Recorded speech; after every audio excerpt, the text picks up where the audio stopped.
kita masih membahas tentang pengapuran sendi. Jadi suatu penyakit yang sebetulnya suka dianggap sama dengan pengeroposan tulang. Padahal beda ya.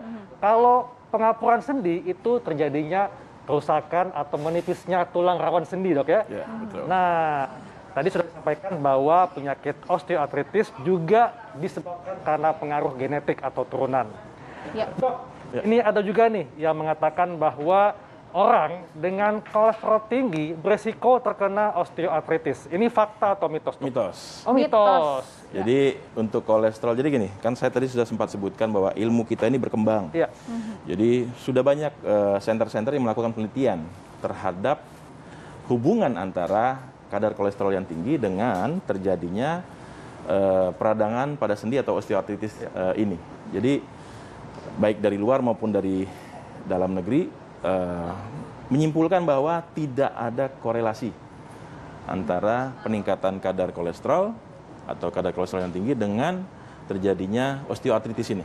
Ya. Jadi memang itu sampai detik ini belum ada hubungan. Ya, jadi ilmu ini kan berkembang, kita nggak tahu ke depan. Ya. Iya. Baik dokter. Nah ini juga masyarakat juga penasaran ya dok ya, mungkin bertanya-tanya nih, apakah osteoartritis ini ada hubungannya dengan kalsium dokter? Nah pemenuhan kalsium di usia muda, nah ada hubungannya? Nah tadi kan seperti dokter Haikal sudah sampaikan bahwa kalau untuk kalsium ini kan dia lebih ke arah tulang ya, jadi dia problemnya nanti adalah osteoporosis atau pengeroposan. Jadi kalau osteoartritis ini problemnya di sendi. Sendi itu ada pelapis namanya tulang rawan. Kalau kita makan sop kaki kambing itu pasti di ujungnya tuh ada yang bening-bening itu. Nah, itu tulang rawan ya. Tulang rawan itu yang mengalami penipisan. Kalau kita gampang sebetulnya kita anggap seperti ban mobil saja. Kalau masih baru pasti kembangnya masih bagus. Betul. Kalau sudah lama dipakai kilometer udah 80.000 pasti botak dia sudah.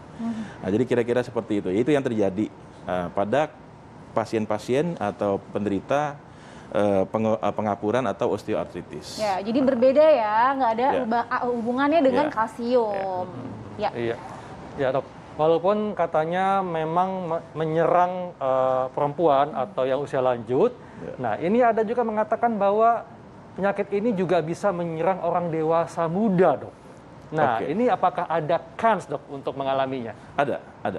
Jadi selain dari tadi sempat kita sudah bahas mengenai faktor genetik, faktor usia, ya, usia muda bukan tidak mungkin ini tidak terjadi, bisa saja. Karena apa?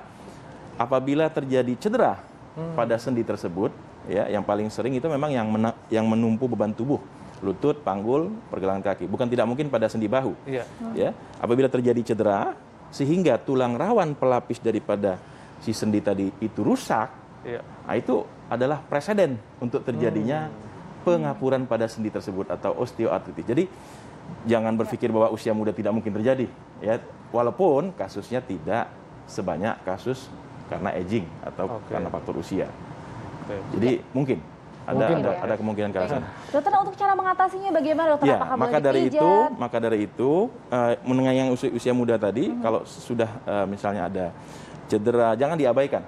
Lekas berkonsultasi kepada dokter untuk dilihat apakah ini ada kans untuk ke arah osteoartritis.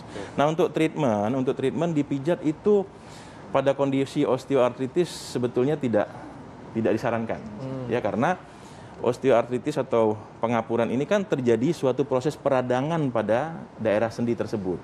Apabila kita melakukan pemijatan ya di luar, misalnya di tempat dukun atau apa saya nggak ini dilakukan pemijatan di situ, itu akan menstimulasi terjadinya peradangan kembali.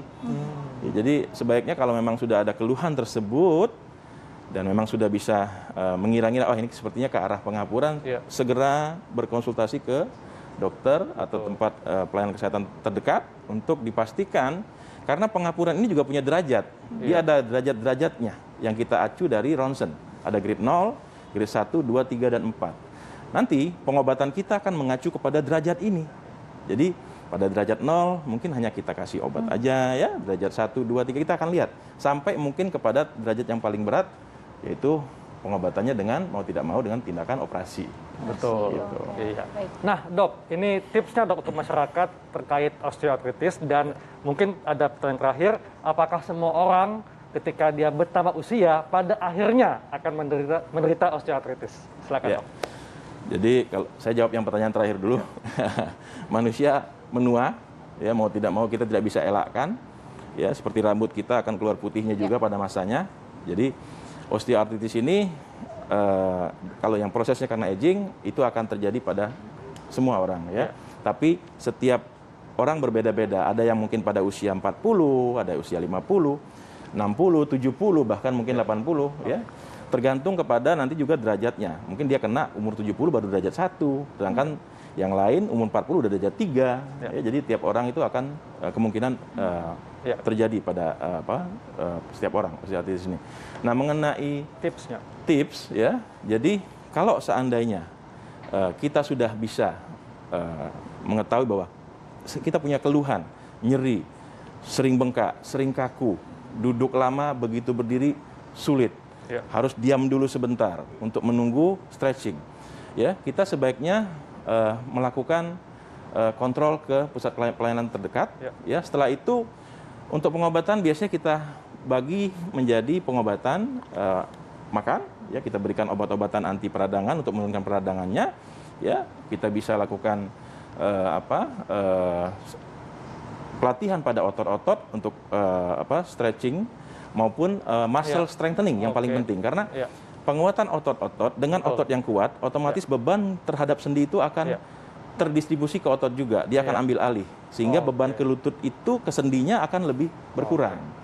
Jadi sebenarnya banyak tip-tip lagi yang bisa kita berikan. Baik Dok, terima kasih untuk penjelasannya Dok. Sama-sama. Nah, makanya penting sekali untuk menjaga kesehatan tulang dan sendi Anda, karena tulang dan sendi akan menunjang aktivitas kita sehari-hari. Betul sekali Dr. Haikal. Dan juga untuk pemirsa, kita masih akan berbagi tips lainnya di Hidup Sehat. Jadi jangan lupa untuk tetap saksikan Hidup Sehat mulai dari hari Senin sampai hari Jumat pukul 9 sampai jam 10 pagi hanya di TV One. Dan ingat, tetap prokes dan lakukan vaksin booster. Kami pamit, Dr. Haikal. Saya Dr. Sabrina. Indonesia, hidup sehat!